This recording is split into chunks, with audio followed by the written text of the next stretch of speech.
So we talked a few minutes ago about using the point-of-use device with a tethered scanner, where I'm bringing my items up to the front of the storeroom and issuing them out. If I have a relatively small facility, this one that we're in is probably 12 to 15 meters from the point-of-use device, then I can use a wireless Bluetooth scanner such as this one. I'd simply walk over to my bins. On the front of each bin I have a barcode, and I would simply shoot that barcode as I take the item out, and it would issue the item. Then I could go to the next and to the next. In this particular case, I have the bin set up a little bit differently. If I can bring one over, if you can zoom in on this, Ed, right here.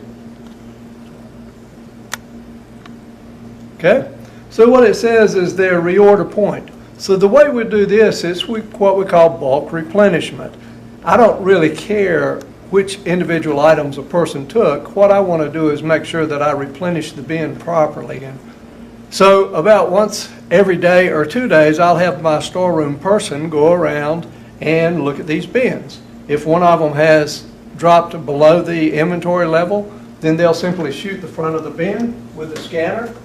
Once they do that, the system will issue a quantity down to the minimum amount. And it basically says if I keep 50 in the bin, when he shoots the barcode, it drops it down to 25, and it kicks off a signal to my supplier or to my restock person that it's time to restock these bins. So as I shoot in this bulk inventory environment, as my items hit their minimum, then a replenishment request goes out to anybody I designate, whether that's my supplier or whether that's my purchasing system. So we've talked a little bit about the wireless devices and the point-of-use device for issuing. Let's talk some about other types of issue capabilities. Let's start with a standard scanner. This is a Motorola 9090 scanner. I'll go in so you can see the screen here. So what I would use this for would be either a manned or an unmanned facility. If it's a manned facility, my tool crib attendant would scan into this. He would log in, and as individuals came up to a window, such as that one, Ed, if you can turn it over and point to this window, that's what you typically would see in a storeroom. Okay. He would log in, and as the individuals came to the window to get items, he would scan their badge, scan those items that they're taking, and it would issue these items out. With this scanner, I can do everything that I can do within CribMaster, within the point-of-use device. I can do issues, I can do returns, I can do cycle counting, I can receive purchase orders. All of those functions are available just like they are on the CribMaster point-of-use screen. So the way this works, if it's in a self-issue mode, is the employee logs in, they put their information in, they'll walk over to the bin that they're going to do the issue on. It'll take an issue, it'll show them the item on the screen.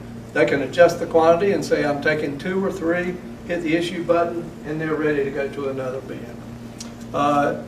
Works very well. I can do an entire warehouse or an entire storeroom with this unit. The other thing that a lot of customers use is the iPhone. And I've got an iPhone set up here. I'll log into it. And you'll see, I'll just show the menu here. If you can zoom in on that, Ed. Again, you'll see all the functions that we have available on the 9090 or the other Motorola scanners. I've got an issue button, I've got a return button, I've got a cycle count button, I've got a receive button.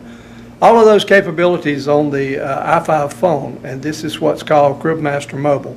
I've got a sled that I use with mine because I believe it's a little bit easier to use when you're holding it with a sled than when you're just holding the device by itself. Again, all the capabilities of the Motorola 9090 scanner available on CM Mobile.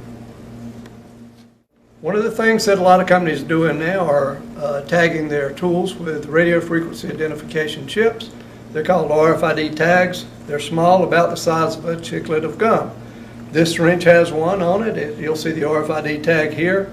It's put on with epoxy and then covered with heat shrink so that it can't be removed. There are many different types of tags. For example, on this reciprocating saw, you'll see the tag down here. It's quite small. But what these tags do is allow you to track these items through RFID scanners or through a portal, such as the portal over here, or through other devices. If I manually want to issue those items, I can use a scanner like this one. This is a Motorola 9808, and it allows me to either issue using barcodes or issue using these RFID tags. Either way, I can issue as those items are coming and going using either barcode or RFID tags. So we've talked a lot about how items may be issued, indirect material may be issued either in an unmanned or a manned storeroom or tool crib.